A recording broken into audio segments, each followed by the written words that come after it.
Në historinë islame, të puna e sabrit, e kemi një tregim që është shumë i rëndësishëm për me kuptu se çka do të thonë rezistencë në momentin e duhur.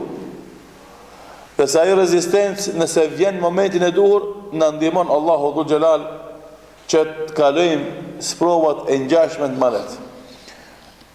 Tregim që kam përmendur disa herë, do ta përsërisim që ta mbetën kujdesën tonë e të na bën dobi në momente të ndryshme të jetës sonë. Imam Ahmedi rahimullahu taala, një prej ulemave të mëdhenj të umetit islam, për të cilin Imam Dhahabiu rahimullahu taala ka thonë: "Nasr Allahu hadha ad-din bi Abi Bakr as-Siddiq yawm ar-ridda wa bi Ahmad ibn Hanbal yawm al-mihna." Allahu e ka ndihmu këtë din me Abu Bakr radhiyallahu anhu kohën e riddes, ku disa fisë arabe u bën renegat, ja kthyn shpinën islamit. Dhe ndihmoi këtë din me Ahmed ibn Hanbalin ditën e fitnes të Mu'tazilive që thonin se Kurani është i krijuar. Ky imam, sikur se edhe imam tjerë, edhe imam Abu Hanife rahimullahu taala dhe të tjerët, janë shembull i sabrit në vështirësi dhe në mirësi. Se në kohën e Imam Ahmedit i kaloi 3 kalif, 2 Mu'tazilin, një prej ehli sunnetit. 2 të partë e torturonin e maltretonin për shkak ta detyrojnë ta ndronë bot kuptimin edhe akiden e tij, që të thotë se Kurani është i krijuar. E refuzoi Imam Ahmedi rahimullahu taala ndryshimin e akides së tij, sepse argumentet e sakta fetare e tregojnë se Kurani është fjalë e Zotit, për ti ka fillu dhe ta e kthehet, dhe se nuk është i krijuar. Është mesele akides, që kush i përcjell mësimet e akides, besoj që e ka mësu këtë mesele dhe ka kuptu. Pas sprovës që kishte domethënë me këta 2 kalif Mu'tazili, dhe që i kushtoi atij edhe burg, i kushtoi edhe maltretim, rrahje. Thënë dietarët kur flasin për rastin e Muhamedit, atë shumë i kanë dhënë rrahje qytek që devën po ta kishin rrejë atë shumë ta kishin mbyt. Mirë, po nuk e lohati për qëndrimit të vetë. I mbeti besnik parimit të vetë. Për hir të Allahu Dhul Xhelal dhe fesë të tij, pastaj edhe për ndihmu muslimanët mos me devijojnë besimin e vet. Se erdhën disa nxënës që e doshin shumë, e i thanë në momentin e sprovës me vështirësi: "O hoq, përdor kamuflimin, përdor domethënë shprehje me 2 kuptime, alegorin, shpëton nga kjo torturë që të bëhen ty."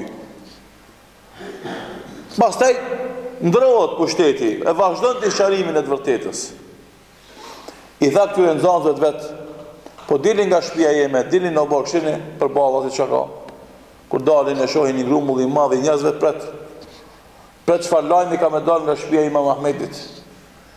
Edhe janë me fletore në dorë me shkruajt ato që ka më thonë Imam Ahmedi, se tash merret vesh e vërteta. Se nëse ai tash ndron, domethënë faktikisht ajo që pas ka thonë deri tash s'ka qenë saktë. Tha: "Unë e muj me thonë çka të dush.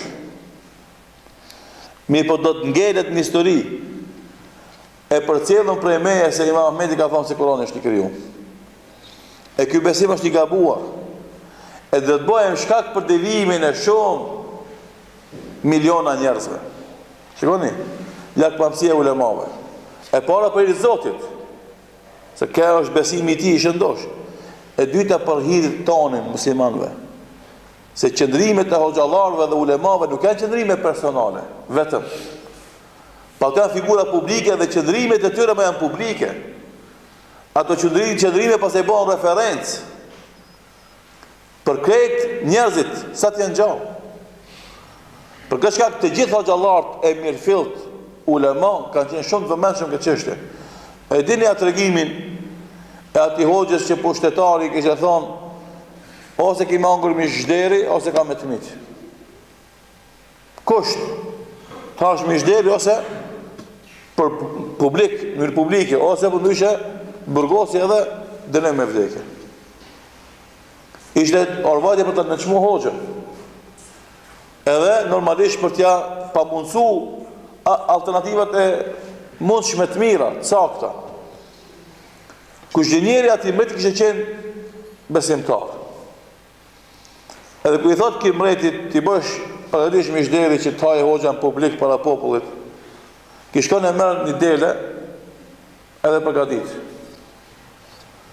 Edhe e ofron të hoxha dhe bjen mreti hoxha para popullit, e i thot kënë vetin qashtë ato gjatë, nuk është mishderi, ta dish. Unë për hatrin tane kom bo mishdele. Se di që ti e musliman në musliman se amë, e ta shkom desh me t'imu, po që ka shkom me t'imu. Edhe hapa gale. Kjo është prej formave të mashtrimit, që sprovohen me të njerës. Thë hoxha këti kuzhinjerit, o kuzhinjerit, Allah i shpërbleft për mundin tanë. Unë po, mes me dhe Zotit, kjo është mishdele. Ama që ka me thonë populli? Qëfar dëshmije ka me thonë populli për mu pastaj? Ka me thonë që hoxha angrë mishderi. Andaj qëndrimet e hoxhalarve dhe ulemave, qëndrimet e institucioneve fetare, nuk janë qëndrime personale. Ato janë qëndrime publike, ato janë referencë. Andaj duhet që shumë të vëmendshme, shumë të kujdesshme, shumë lartëpamëse, shumë gjithë përfshirëse, shumë investuese në bashkim të muslimanëve dhe shumë investuese në lehtësimin e jetës së muslimanëve. Andaj Imam Ahmedi rahimahullahu teala tha, unë e tha muj me përdor kamuflime. Se thuhet për shembull për Imam Shafiun rahimahullahu teala se ai kur e kanë detyruar me thonë se Kurani është i krijuar, ka thonë Teurati, Injili, Zeburi dhe Kurani këto janë të krijuar. E ka pas qëllimin gishtat. Se ka përmen Kur'an, Zeburi, Injili, këtë janë krijuar. E kjo është kamuflim, përdorimi alegorisë. Thuhet që nuk është e konstatuar, mirë po kapi hoxhallarëve që kanë përdorur kamuflimet që me shpëtu veten edhe me thonë fjalë me dy kuptime. Por Imam Ahmedi rahimahullahu taala ka desh që ngelet tek muslimanët besimi dhe bindja se Kur'ani është fjala e Allahut, prej tij ka filluar ai mbaron dhe nuk është i krijuar. Dhe normalisht caktimi i Allahut, po fal rezistencës e Imam Ahmedit ka ngel akide e ehli sunetit triumfuese prej asaj dite djerë mësot bi fadlillah, elhamdulillah. Kjo ka qenë sprova e parë, sprova me të vështirësi, edhe ka bo balë. E kjo tregimi i sprovës i Imam Ahmedit është i madh, ka shumë epizoda ka. Po të gjitha janë me përplot mësime. Edhe i kanë ndjek Imam Ahmedi me vëmendje ndodhi që kanë ndodhur nga kësaj sprove për të nxjerrë mësimet e duhura dhe normalisht janë përmendur për libra të ndryshme. Pasi kaloi kjo momenti i vështirë, erdh kalifi i tretë që ishte ehli sunna dhe domethënë e demantoi atë insistim pushtetit për akiden e gabuar dhe e përhapi akiden e saktë. E tash këtë pozitë Imam Ahmedi domethënë ishte çka? Duhet të rehabilitoj, duhet të do të jepet pozita dhe të dëm shpërblej për vuajtje të vështirësisë që kishte. Mirë po Imam Ahmedi rahimahullahu taala nuk e shfrytëzoi sakrificën e tij në pushtetin e dy kalifëve të mëhershëm që tash të merr pushtet dhe benefite për shkak të sakrificës nga ky pushteti i tretë. Andaj do të më kuptoni gjithë qartë. Të gjitha sakrificat tona o i bëjmë për Allah, o mos e bën hiç. Mos i bën shkak sakrificat tuaja për të marrë pozita, poste, benefite ose lavde. Bëne për Allah, Allahu ka me ta kthy me benefite. Në dunjë pas me ta kthy 100%, ama ti mos e bën. E tash sot na e shohim këtë vazhdimisht. Çdo kush që pak sakrifikon diçka për mirëqenien e vendit vetë ose popullit, mundohet më njëherë ta shëndon benefit për vete. Për parësi, profit, interes. Çka ndodhi me Ahmedin? Ai refuzoi të gjitha mundësitë e benefiteve, vazhdoi udhën e ilmit, lart pushtetit. Në lidhje me ditëve, në një moment shumë vështirë ekonomik, ai dhe familja e tij dhe djemtë e tij, vjen njëri i troket në derë. Del djali i tij, Imam Ahmedi, thotë kush është? Thotë jam emisari kalifit, i khalifes, ka quë me sjell një dhuratë. Edhe e merr djalja dhuratën dhe e bjerr te baba. Thotë o bab, se pe halifes dhurata e mbreti musliman normalisht pranohet. Edhe djali me gjithë qef, sidomos ishte situata shumë e vështirë aty me familjarisht, e mori dhuratën dhe e solli te baba. Tha, kush e solli këtë dhuratë? Tha, e solli emisari i deleguar i halifit muslimanëve. Po tha, ti pse e more? Po tha, bab, ti e din se sa vështirë kemi gjendjen. Plus na se kemi lip, atë vetë na ka pru, normalisht e dia, pranohet, fetarisht nuk ka kur një farë pengese me pranu dhuratën, se kemi kërku na, nuk mvaremi, nuk ndikohemi për asaj dhurate, se vija jonë e punës është e panvarur. Tha, mera kthe prap. Po bab, po ja tash jakuna, i minzor tash. Lele që na ka sill Zoti i bereqet, pse ti e kthe prap? Tha, kthe prap. Kthe prap. Mos se tash kemi nevojna, do të vazhdojmë me vujt, kthej prap.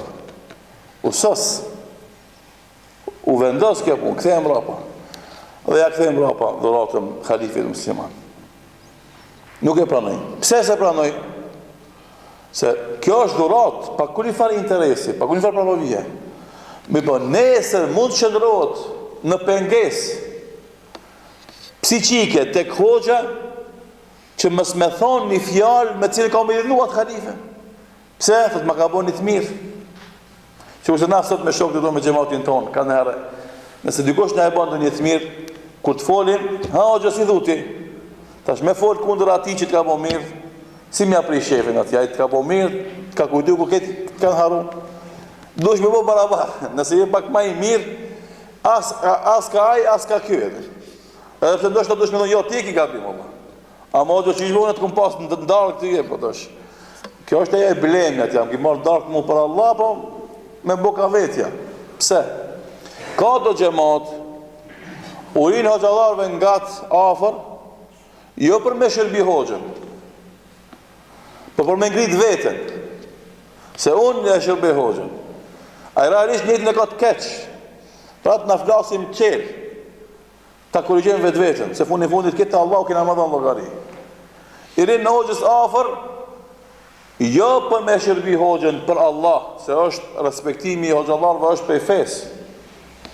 Edhe në mësimet e sabat, këtë ditë kemi bashkë të tema. Ama ai nuk e bën këtë për Allah, e bën që vetë ngritet filoni, mashallah, ai çfarë hizmeti i bën hoxhës, mashallah. Edhe normalisht ketë i bën në atë formë që duket prania e tij, shërbimi i tij, angazhimi i tij kështu me radhë. Pastaj çka është më e keqe se kjo, një grup tjetër i rin hoxhës nga afër, jo me ndihmu hoxhën me informata të sakta dhe analiza të thukta mbi realitetet që gjenden, po i rin afër që me detyru hoxhën me fut në lavirint të përgjigjeve në bazë të informatave të deformume që je për rrethi, që i rrethi ngusht. Hoxha ka nam, ka emër, edhe qëndrimet dhe fetfat e ti janë referencë. E tash këta i shkojnë afër si shërbetor, si në më kujdestar të kujdesshëm për te, shërbim të ti, a realisht ata i rinë afër që dal nga dal në mënyrë të vazhdueshme ta dezinformojnë. Dhe kur hoxha të flet për ndonjë fenomen dukuri, t'jep qëndrim që i përshtatet t'i rrethit, apo atyre që i kanë qu, me qenë afër hoxhës, që me nxjerr ai një qëndrim në përputhje me dëshirat e këtyre apo atyre që kanë qu. Ajo me dhënë një qëndrim të sakt, adekuat të përshtatshëm me realitetin për cilin flet ai. Edhe këtë janë, domthonë, shtres tejmase e keqe që shkojnë hoxhën. Pra çka Imam Ahmedi rahimullahu taala kur ja dhan këtë qese me dhurat, ai kishte të fetarisht ta merr 100%, pa kur një farë problemi fetar. Mirë po e dinke se ndonjëherë rast për raste kur të vjen puna domodin me fol kundër pushtetarit që do të ketë gabu, do t'i vjen kujtes ajo dhurat, do t'ja nal hujumi. E për me qenë të rësisht një pavarun, ai e refuzoi dhuratën. Pasit, tash këndodh dhe të nëna për xhamia, shembull, jep ti 100 dinar antarësi, i për mikrije hoxhës, për ka tërë, bese se po shpimin 100 dinar të tuja. Mo do edhe ishte hapin pare e folin. Ti pra më do me t'i dhon 1.000 euro. Zinxhirin qafe edhe ngret sklavë. Dhe se kupton se ka për Allah, nuk është për hoxhën, për imamin, për xhamin. Pra do të mu vetëdisu njerëzit. Mos me zbrit nivelin e mendimit kaq poshtë. Dhe pasi që refuzoi këtë dhurat, pas 1 viti i mbledhi djemt Imam Ahmedi. Kjo është sprova me mirësi, me dhunti, me joshe. I mbledhi fëmijët e vet dhe u tha: "Bitemi, tha, i kujtohet ta filan data kur në erdhë emisari i halifes dhe në prodhon s'na kujtohet ditë më të gëzume për ne dhe pastaj më të mërtishme s'ka pas. Ne prishë këtë lumturinë, rahatin, qetësinë. Neve në ardhë për Zotit e dhurat, ti e ktheve prapë, si e mojnë men. Tha, sa ka kalu, tha, 1 vjet. Tha, çka ju ka mungu, tha, as 1 cent. Tha, po shqepni që të me thonë sabri 1 sekund. Qaj sabër që u detirova une me bo, me refuzu atë dhurat, në më sa ka mungu kur gjo, ama kënë lamet faqe bardhë dhe krenar. Kështë të fërë punë e sabrit për balë joshjeve. Se në momentin e duhe, nëse t'i bën sabër, edhe refuzon një ofertë për ofertave të mashtrimit, ajo ka me kalu, edhe t'i kime me gjallë, sa Allah e ka caktu sa kime i tu dhe sa kime hangër. Ama kime me të krenar. Kime me të krenar. Andë kjo është ajo trimni, pra ati Mahmedi ishte trim, rahimullahu ta'ala. E i guzimshëm. Edhe na, do më thonë, nëse nuk mashtrojmi me 10 dinarë, me 50 euro, me 100 euro, 1.000, 5.000, 10.000, nëse nuk mashtrosh, s'ka me të mungu kur 1 cent. Ama keme me të krenar. Tash nëse t'ja nis me komente për me zbukuru e me letue, t'ja dhe 50 euro mashtrosh edhe thu kjo jo dhurat për Zotit, risk, bereqet për Allah. Munosh lëllë e mërtimesh me përdor, ama t'i realisht t'i e shit. Realisht i këran grask, realisht këran kurth. E ke hongër karemin. Edhe tash ngrej ka dënaj. Se këtë është luft e sofistikume tash, nuk është e thjesht edhe e qartë që se cili ta kufton. Andaj, këto janë elemente që kur të alirim në zemën me Allahun dhu gjelar, e kur të largohemi për gjunahave, e kur të shfrytëzojmë namazin për të forcu, e dhikrin për të kujtu Allahun, e sabrin për të rezistu, me lejnë Allahut, s'ka kush me na fitu. E lusim Allahun e madhëshëm, ne e ditë të bishme dhe vepra të mirat, ne e sinqerit në fjalë dhe vepra, e lusim Allahun e madhëshëm që këto shkaqe që i përmendëm Allahut në ndihmon në realizimin e saj.